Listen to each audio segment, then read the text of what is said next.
As of a few days ago, it is official. The Monsterpocalypse Kickstarter from a few years ago has failed. And well, this is one that I definitely got burned on to the tune of about 200 or so US dollars. And judging by how much it raised, I'm not the only one who's in that situation. And looking over the comments, yeah, some of you guys out there lost a lot more money than I did.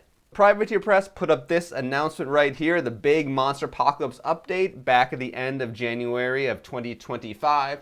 And of course, we need to start off with a very important disclaimer here that this whole thing is not Privateer Press's fault.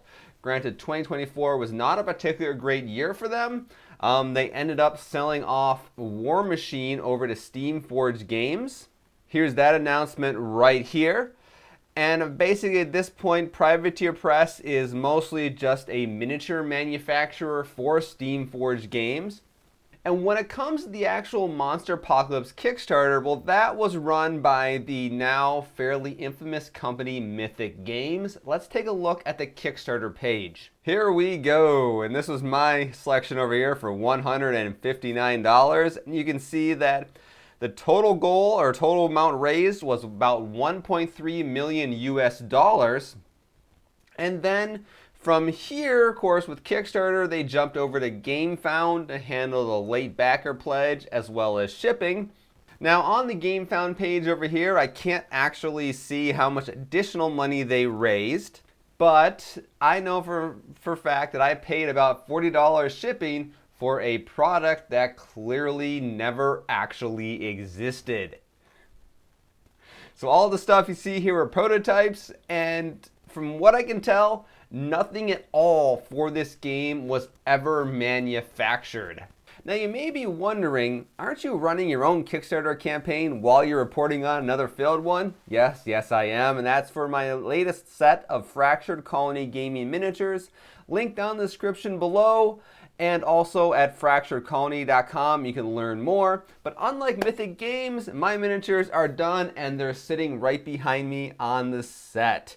And also they're just for the STL files. So, you'll get those pretty quickly after the campaign ends. And all the files are backed up to the cloud. So in theory, the success rate is all but guaranteed. Though, then again, several years ago I was almost blown up by a meteor. So anyway, let's talk a little bit more about how Mythic Games got in this situation to begin with. So scrolling back through history, Mythic Games was one of those companies that basically had successful Kickstarter after successful Kickstarter and is really trying to ride that gravy train of crowdfunding. We can take a look at Super Fantasy Brawl. That had around $500,000. Time of Legends, Joan of Arc 1.5. That one had around $1 million. Solomon Kane also had a little bit over $1 million raised. And well, long story short, at some point this financial success path more or less derailed and things really started going sideways. If we jump back over the GameFound page, we can see a little bit of what Mythic Games said about that project as people started wondering what the heck was happening with it.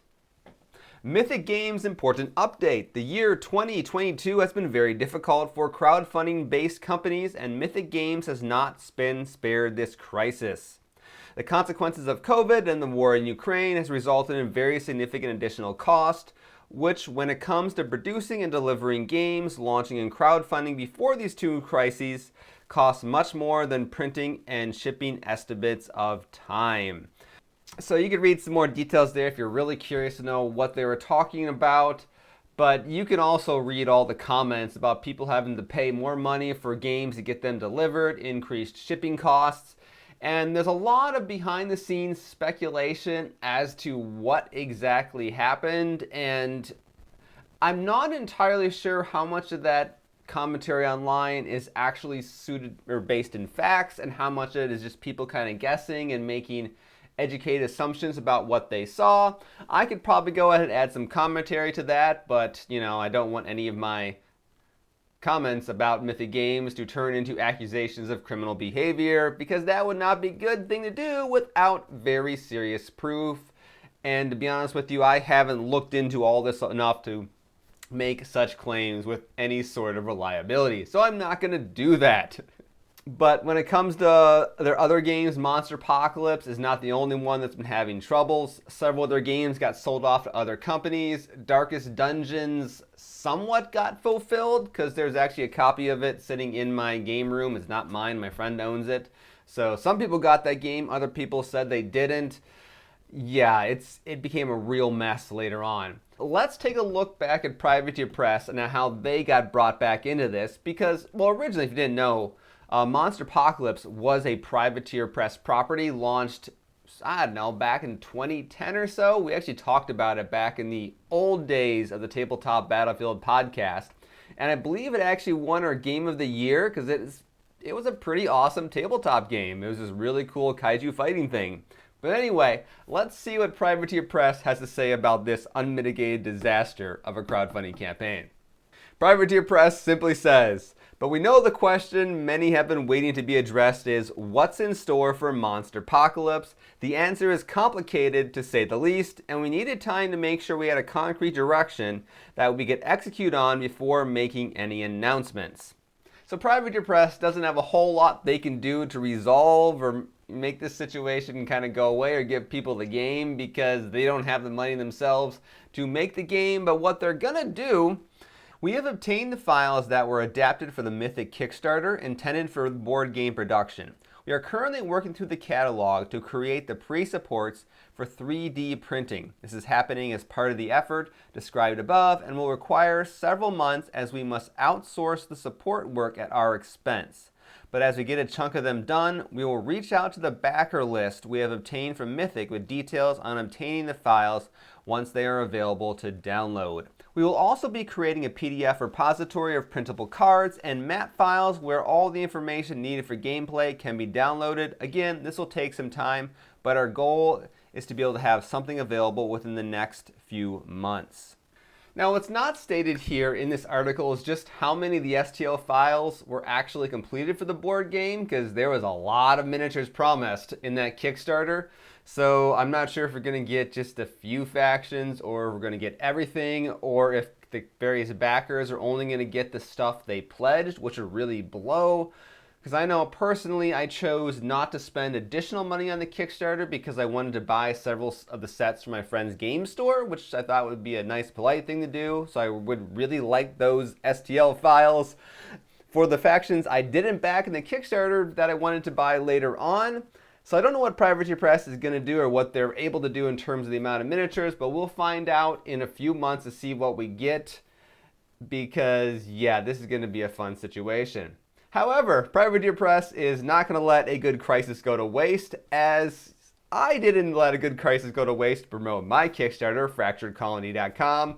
Privateer Press is doing the same thing. They've got something called a Monsterpocalypse coming out, which is just a tome of kaiju monsters for Dungeons & Dragons 5th edition. If you're interested in that, I guess that'll be available at some point in the not too distant future. And at this point, if you're like me and you're probably a little annoyed at Kickstarter, as a lot of people are, because frankly, there's been a lot of very prominent failures on this platform at this point. To the point where I think most people, I think they want to see Kickstarter as just like a pre-order platform, but it really isn't. And what it's going to end up becoming is for things like what I'm doing with Fractured Colony, where it is basically a pre-order platform. Everything's done. It just got to be basically delivered to people, in this case, digital files.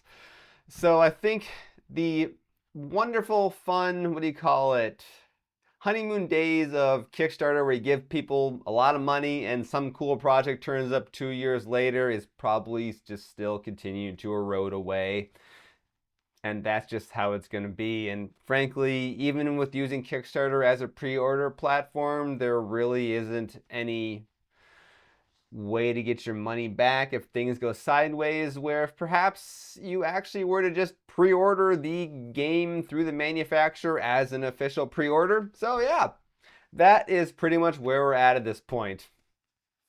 Fun times, everybody, fun times. The dreams of the web from a few years ago just continue to just keel over and die. And well, that's about all I got to say on this topic. So I want to thank you guys all for watching. I'm Jason, the creator of the Tabletop Battlefield. You can check out some of the other videos on this channel about recent tabletop gaming news and commentary. And of course, hit subscribe if you want to see some more things like this on this topic, because I've got a whole bunch of more scripts written up ready to come out. So anyway, I'll see you guys all next time.